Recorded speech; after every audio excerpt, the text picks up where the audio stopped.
Bueno, buenos días, hermanos. Buenos días.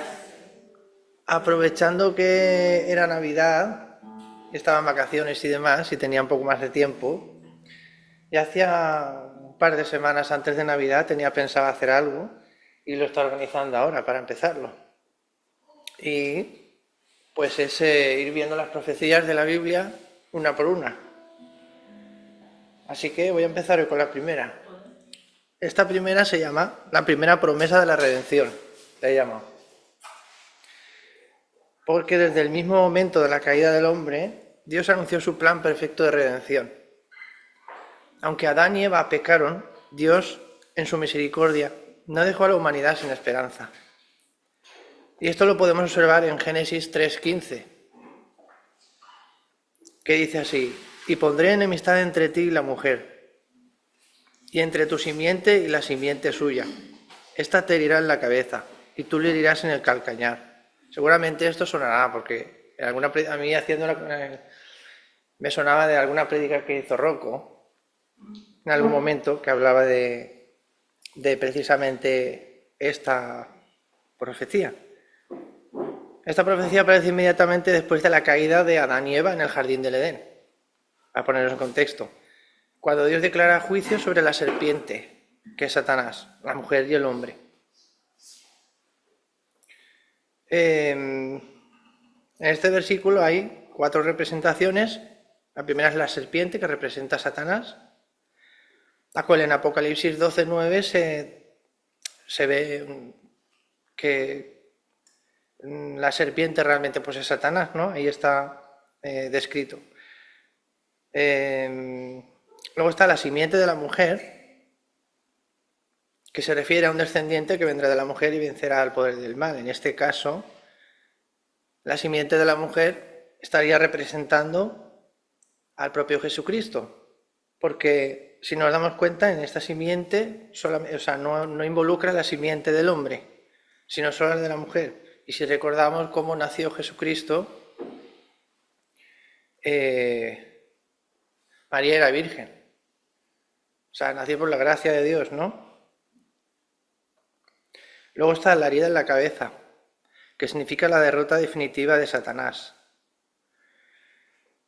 Que es esta herida pues es la que le proporciona la simiente de la mujer a la simiente de Satanás. Y luego está la herida en el calcañar, que el calcañar es el talón que representa el sufrimiento del Mesías en la cruz, en la crucifixión. Que precisamente, si nos damos cuenta en el versículo, pues dice: tú le herirás en el calcañar. Esto le dice a Satanás. Le herirás en el calcañar a la simiente de la mujer. ¿Tiene sentido? No, porque el calcañar es el talón. ¿A dónde puede atacar una serpiente? Al talón. Y el hombre o la persona, pues cuando va a atacar a una serpiente, le golpea la cabeza hacia abajo. En fin, que a pesar del juicio, que a pesar de que esto es un juicio, lo vemos y está juzgando, ¿no? Este versículo contiene la primera promesa de redención de la Biblia, que es conocida como el protoevangelio, es decir, el primer anuncio del evangelio. Por lo que esta es la primera promesa del Mesías, la simiente de la mujer, como he dicho, quien vendría a aplastar la cabeza de la serpiente y traer victoria al mundo. La humanidad había pecado y el juicio era inevitable. Sin embargo, Dios en su gracia no quiso que su historia terminase solo con la caída, sino que convirtió esta en un escenario para que pudiera haber una redención. Esta profecía que nos recuerda que nuestro Dios siempre tiene un plan para restaurar lo que se ha perdido.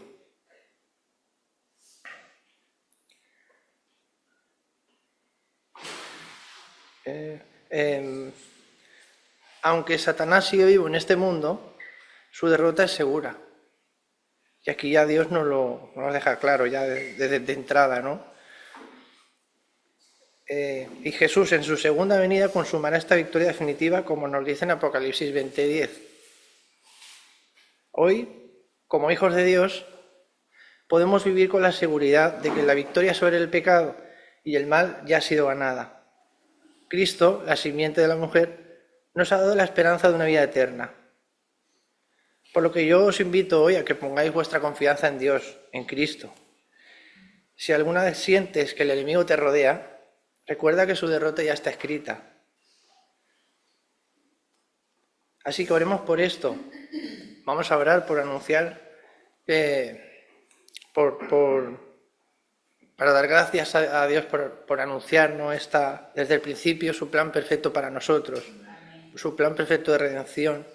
Te damos gracias, Señor, por este plan que tú has tenido para nosotros desde el principio, por no abandonarnos desde un principio, por estar siempre con nosotros, porque en Jesús encontramos la victoria, encontramos esperanza y vida eterna.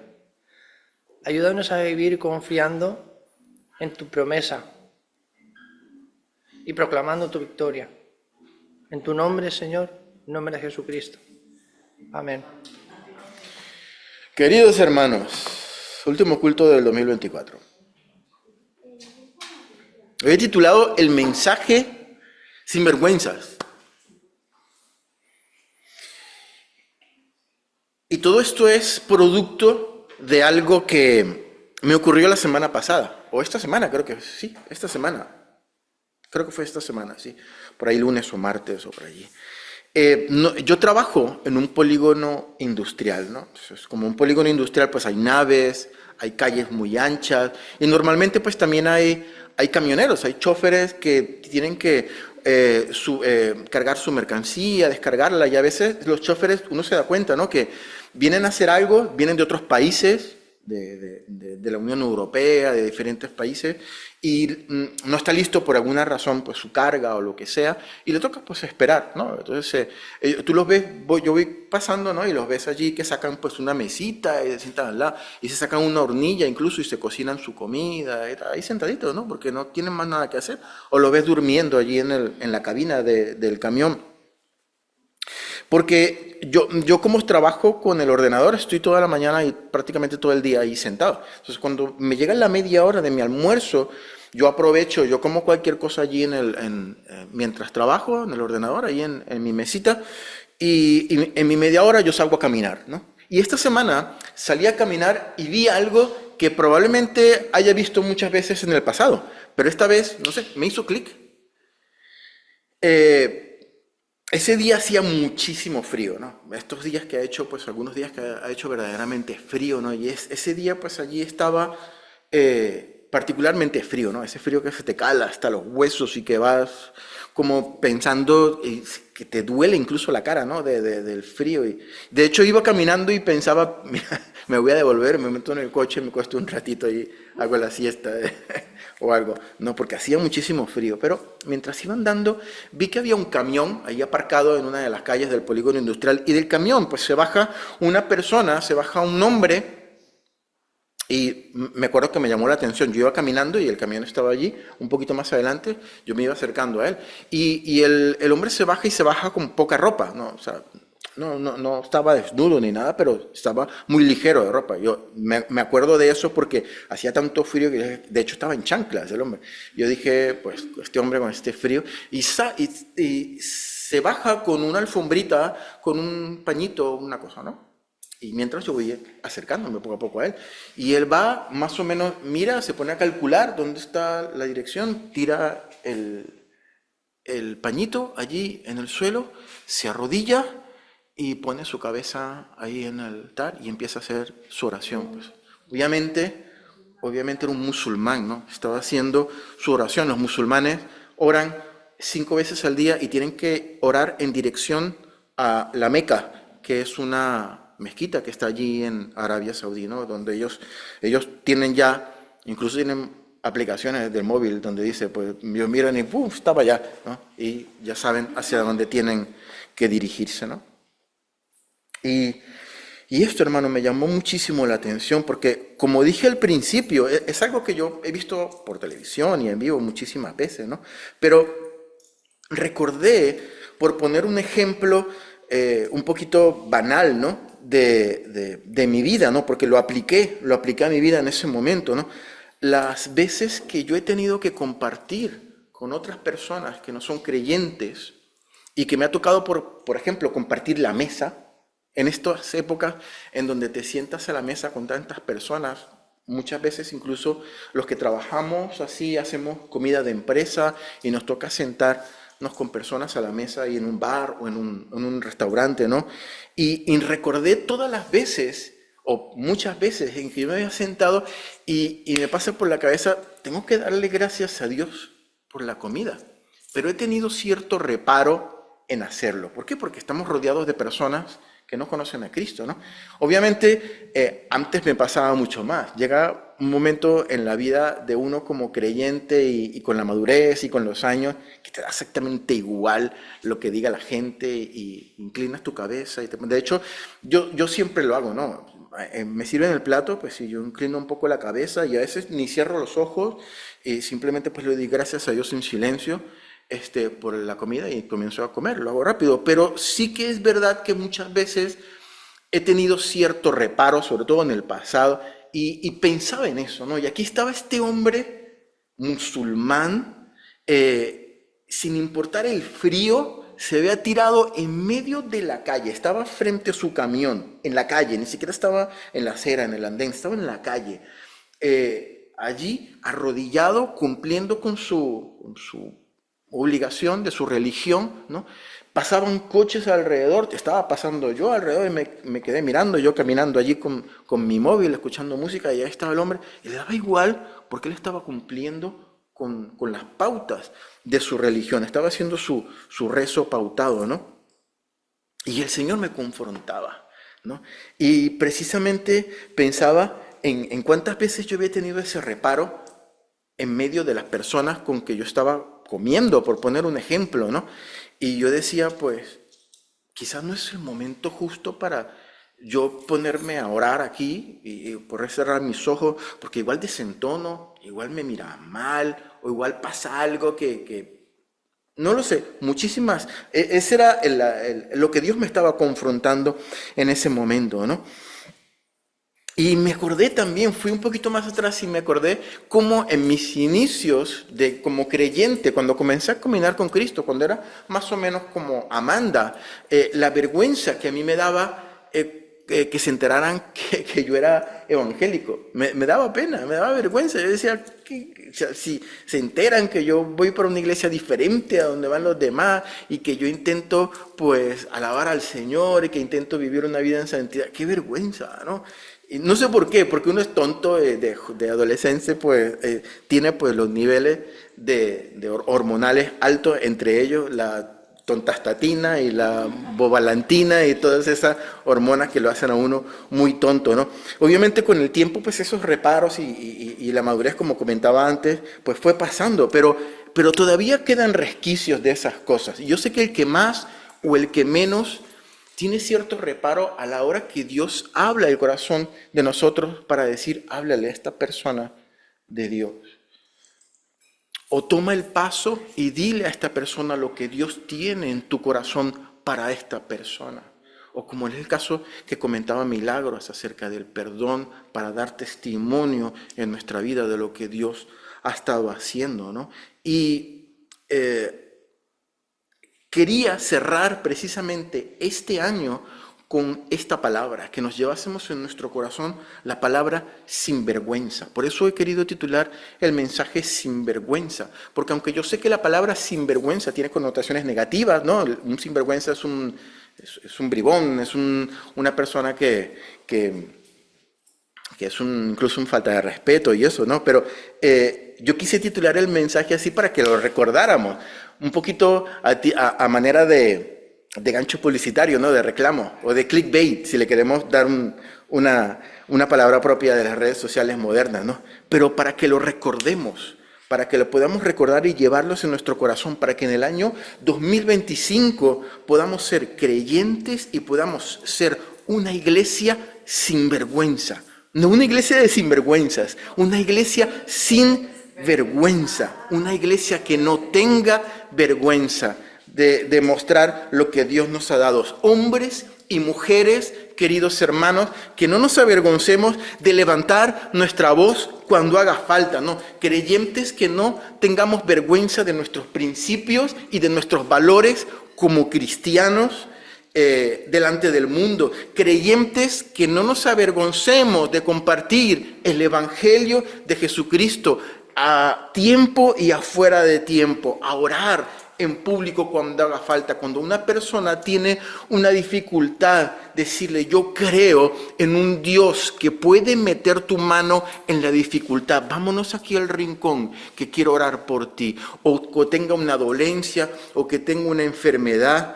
Hombres y mujeres que no nos avergoncemos de levantar estandarte, de levantar bandera por el Señor. Hombres y mujeres que no nos avergoncemos de ir en contra de la corriente. Eso es una de las cosas que más nos avergüenzan y que más reparo nos da hoy en día. Que la vergüenza, queridos hermanos, se quede en el año 2024 y que comencemos un año 2025 como una iglesia, como unos creyentes, sin vergüenza. Amén. Romanos capítulo 1, versículos 16 y 17. Más que todo vamos a ver el 16, pero para completar la idea, 16 y 17. Romanos 1, epístola del apóstol San Pablo a la iglesia de Roma, capítulo 1, versículos 16 y 17. Aquí tienes una Biblia, mami. Manda. Aquí está Romanos 1. Después. Romanos 1, 16 y 17. Dice la palabra: porque no me avergüenzo del Evangelio, porque es poder de Dios para salvación a todo aquel que cree. Aleluya. Gloria al Señor. Al judío primeramente y también al griego. Porque en el Evangelio de la justicia de Dios, la justicia de Dios se revela por fe y para fe, como está escrito: mas el justo por fe, por la fe, vivirá. Amén. El apóstol Pablo dirige estas palabras a los creyentes de la iglesia de Roma, ¿no? En su epístola, en este capítulo, Pablo pues está haciendo una introducción. Esto ya lo estudiamos cuando estudiamos Romano. Está haciendo una introducción de él y está diciendo, lo primero que comienza a decir en ese capítulo es que tiene ganas de ir a visitar a los creyentes de Roma, ¿no? Y que tiene ganas también de ir y compartir el Evangelio de Jesucristo con los ciudadanos romanos en esa ciudad, ¿no? Entonces, en ese contexto, el apóstol Pablo hila una idea con la otra y termina diciendo que él quiere ir a predicar a Roma ese evangelio. ¿Qué evangelio? El evangelio de Jesucristo, el evangelio del cual él no se avergüenza. Esto lo trae a colación en su carta. Pero a mí me llama la atención por qué el apóstol Pablo saca a colación el hecho de no avergonzarse por el Evangelio, de no avergonzarse del Evangelio.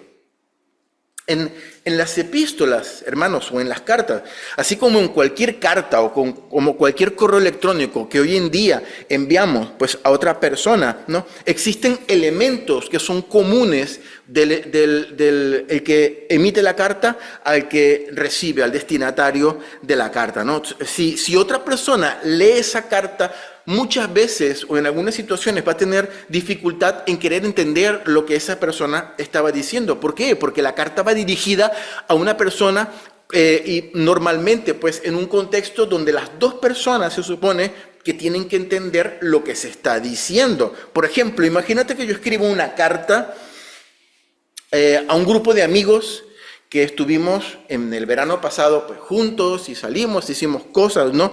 Y yo escribo en mi carta, me gustaría, o en el correo electrónico, me gustaría repetir la excursión que hicimos la última vez, pero esta vez me fijaré mejor en la fecha del envase, ¿no? Alguien que lea esa carta le va a costar entender qué es lo que está ocurriendo. En realidad lo que pasó es que hicimos una comida, yo llevé los yogures, estaban caducados porque no me fijé en la fecha de caducidad y a todos les dio una buena diarrea, ¿no? Y de ahí la risa, ¿no? ¿Quién conoce el contexto? El que escribe y el que recibe la carta. Entonces, ¿a qué viene esto? Pues esto es, muchas veces nosotros cuando en las epístolas Paulinas o en las epístolas de Pedro o en las demás que tenemos, muchas veces hay cosas que los apóstoles o que los evangelistas sabían que estaba ocurriendo con alguna persona o que normalmente ocurría en esas ciudades o en esas iglesias donde se mandaba la carta, que nosotros pues lamentablemente no lo podemos saber porque no vivimos en ese contexto. Entonces nos tenemos que quedar muchas veces con lo que salta a la vista, con lo que es más explícito o con lo que la historia o la tradición nos haya traído de manera más o menos confiable, porque tampoco podemos confiar en todo lo que la historia pues, nos dice, ¿no? Nosotros tenemos al sol de hoy, hace 20 años, hace 20 y pico de años, tiraron las Torres Gemelas, ¿se acuerdan, verdad? Y todavía hay como 4 o 5 teorías de lo que pasó y quién lo hizo y tal, ¿no? Hace 70 años aterrizó el hombre en la luna y todavía hay personas que dicen que eso es mentira, que fue Stanley Kubrick y estamos en la época de la información. Entonces imagínense algo que ocurrió hace 2000 años, todo lo que pudo haber pasado, ¿no? Entonces es por eso que nosotros los creyentes evangélicos creemos en que la única autoridad donde viene revelado con peso realmente inerrante e infalible son las Escrituras, ¿no? Pero no podemos saber todos estos contextos que ocurrían pues en las cartas, ¿no? Entonces probablemente algo estaba ocurriendo en la iglesia de Roma o entre los creyentes de Roma, probablemente por el contexto de la ciudad tan cosmopolita o por la cantidad de dioses que tenían los romanos, en donde probablemente esto es una especulación. Los creyentes les daba un poquito de vergüenza compartir la palabra o decir que eran cristianos, ¿no? Y probablemente el apóstol Pablo tenía eso en su corazón y dijo, yo quiero ir a compartir ese evangelio, pero yo no me avergüenzo del evangelio. No, probablemente esa fue la alusión que hizo el apóstol Pablo, ¿no? O no obedecía a ningún contexto en particular, sino que fue lo que el Señor puso en su corazón para escribir en ese momento, ¿no? Pero una cosa es cierta, Pablo, como judío, tenía muchísimas razones para sentir, entre comillas, vergüenza por ser creyente, porque ser cristiano significaba creer en un Mesías que al final, desde el punto de vista político, no había sido el Mesías que Israel estaba esperando. Y habían pues formado una nueva religión al margen del judaísmo y eran mal vistos. Los creyentes, lo hemos visto en el libro de los Hechos, eran vistos de manera como ciudadanos de segunda, no eran marginados, eran tratados mal. Entonces, podíamos entender que predicar el evangelio era motivo de vergüenza, pero el apóstol Pablo dijo, no me avergüenzo del evangelio que estoy predicando, ¿no? Con estas palabras dejaba claro que no se avergonzaba de la predicación de la cruz de Cristo. Y a continuación da las razones de por qué Pablo no se avergüenza de predicar el evangelio, no se avergüenza de ser cristiano, de por qué él era un sinvergüenza, ¿no? Porque es poder de Dios para salvación a todo aquel que cree. ¿Qué es el evangelio, hermanos? Poder de Dios para salvación a todo aquel que cree. El evangelio mismo es poder de Dios. ¿Qué es el evangelio? ¿Qué es el evangelio? Lo sabemos, somos evangélicos. Poder de Dios.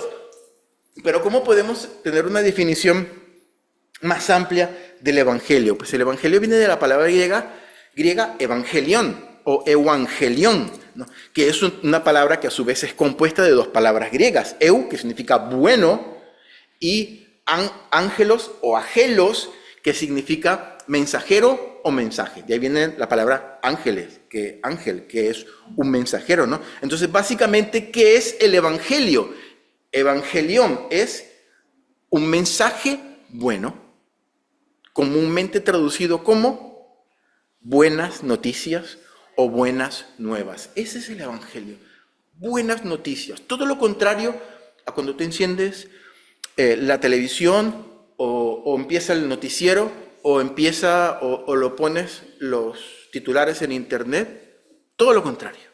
Todos son malas noticias y si hay una buena noticia por allá, está en una esquinita y no le importa mucho a nadie, porque todos son malas noticias. Pero esto es el Evangelio, las buenas noticias de Dios para el hombre.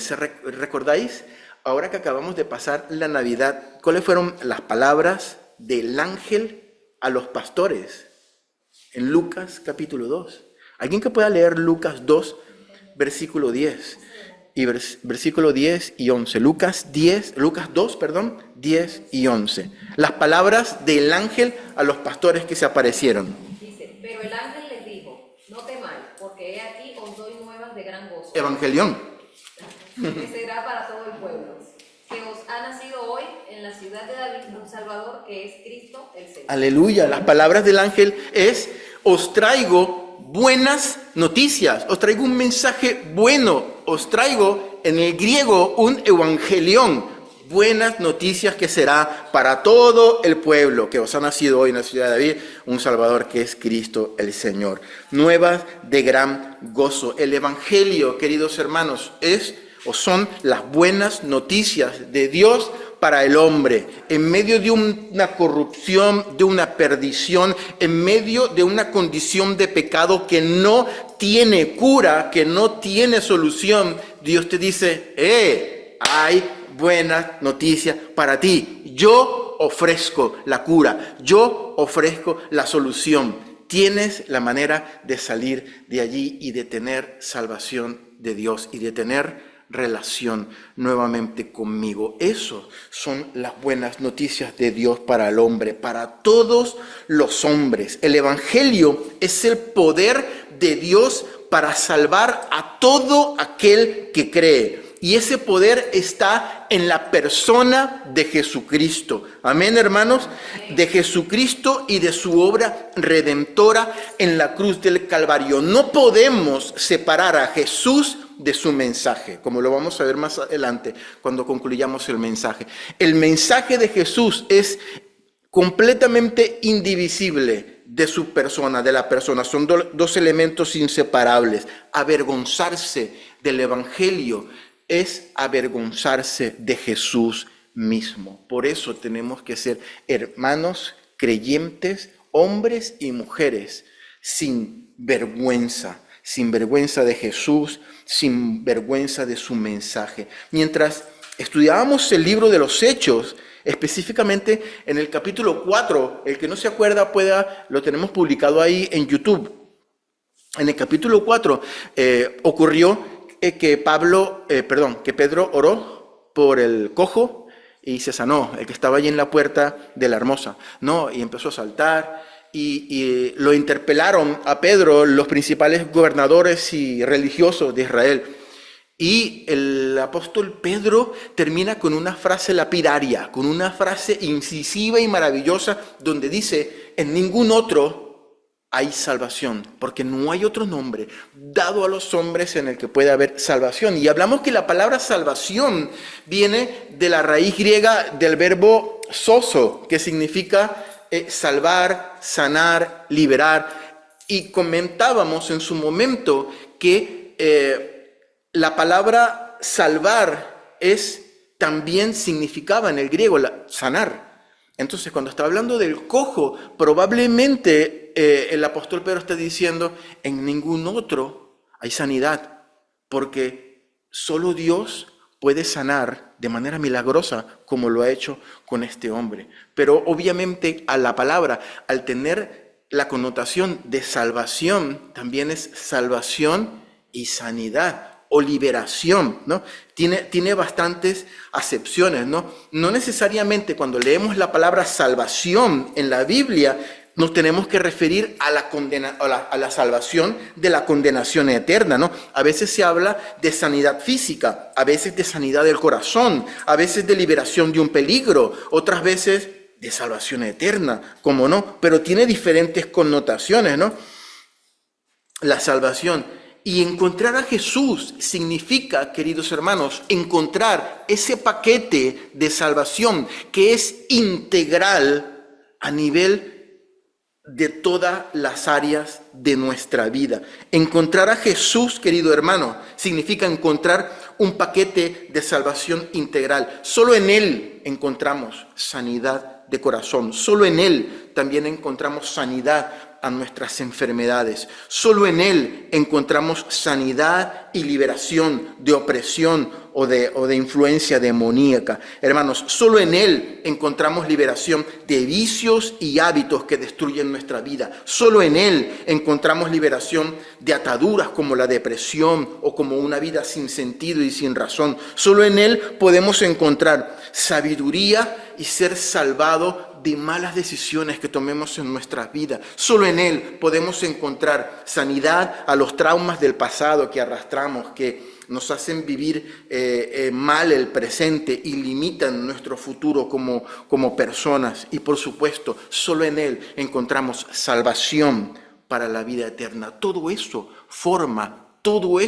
es el paquete de la salvación. Todo eso es lo que viene con las buenas noticias del Evangelio. Todo esto y muchas cosas más es la salvación de Dios. Y esto lo hace el poder de Dios a través del Evangelio. El Evangelio que es poder de Dios. Por medio de la predicación del Evangelio de Jesús y de la cruz, llega a nosotros y a todas las personas que escuchan el paquete maravilloso que acabamos de leer. No solo salvación a la condenación eterna, sino todo ese paquete integral, maravilloso, de lo cual Dios nos sana, nos libra, nos liberta y nos hace nuevas personas.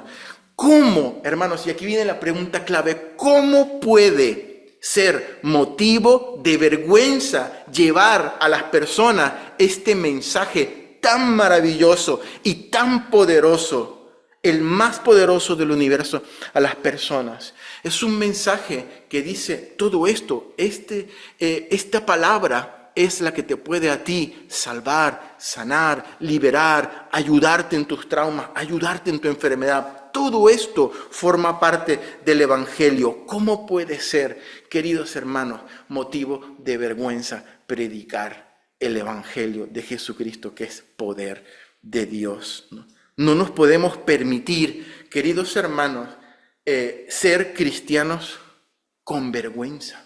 Tenemos que ser cristianos sin vergüenza. Que en el año 2025, queridos hermanos, sea el año de la erradicación total de la vergüenza en nuestras vidas, a todos los niveles. Vamos a buscar Marcos capítulo 8, y con esto ya voy terminando. Marcos capítulo 8. El Evangelio según San Marcos capítulo 8, versículo 38. Y me da un poquito de temor no concluir pues este mensaje, el último mensaje del 2024, con una palabra súper poderosa, y el Señor nos va a prosperar y el Señor nos va a bendecir en el 2025. Más bien una palabra que a mí me da temor y temblor. Marcos 8, palabras de Jesús. Jesús está hablando aquí, porque el que se avergonzare de mí y de mis palabras, por eso dije antes que no podemos separar el Evangelio de la persona de Jesús. El que se avergonzara de mí y de mis palabras en esta generación adúltera y pecadora, en este mundo, ¿no? El Hijo del Hombre se avergonzará también de él cuando venga en la gloria con su Padre, con los santos ángeles. Las palabras de Jesús fueron: el que se avergonzare de mí y de mis palabras, yo también me voy a avergonzar de él. Hermano, si hay algo que no me gustaría, es que estando yo delante del trono blanco, yo no sé cómo puede ser eso, no sé, pero si hay algo que no me gustaría, es que el gran Señor Jesús se avergonzara de mí. Y dice, pues esto no lo conozco, esto no es hijo mío. Tú no eres mi hijo, ¿no? Así como en las películas. Que se avergonzara de mí. Que se avergüence. Por eso, hermanos, es un versículo duro el que acabamos de leer. Pero como cristianos, no podemos avergonzarnos de Jesús y de su evangelio, porque el Señor Jesús dice, pues yo me voy a avergonzar de él. Que nos podamos llevar esta palabra dura, ciertamente, pero con una promesa que va implícita. Si yo no me avergüenzo de Jesús, si yo no me avergüenzo de su mensaje, Él tampoco se va a avergonzar de mí. Y en ese momento, cuando yo esté en el trono blanco, Él dirá, pasa, buen siervo y fiel al gozo de tu Señor. Todo esto es para ti, mira, todo esto es para ti, todo para ti, todo para ti, todo para ti. Porque tú fuiste sin vergüenza, ¿no? No tuviste vergüenza para compartir el evangelio y para presentarme a mí en este mundo, en esta generación pecadora. Amén. Vamos a orar, Señor precioso, maravilloso. Mi oración para mí primero, Señor, y para mis hermanos, es que en este año que comienza podamos recordar esta palabra, sin vergüenza.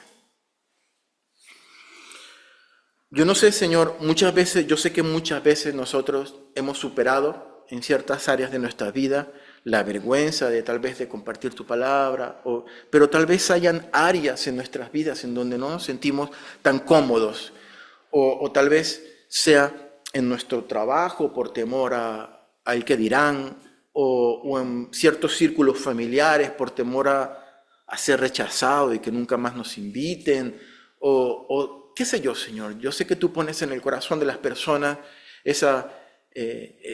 ese momento, esa área, ese contexto, pero mi oración, Padre Santo, y la oración que anhelo y deseo que mis hermanos se puedan añadir, es que podamos ser en el 2025 creyentes que no tengan vergüenza de compartir tu palabra y de compartirte a ti como nuestro Señor y como nuestro Salvador.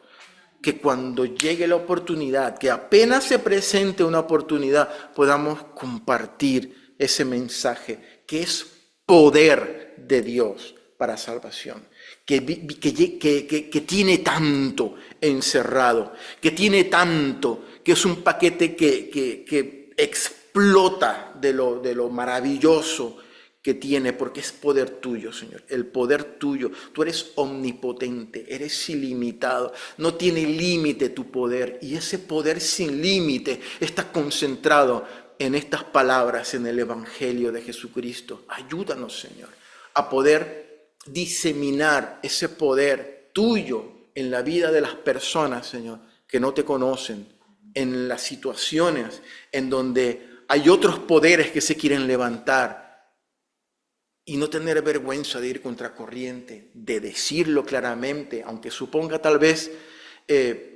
situaciones complicadas en nuestras vidas.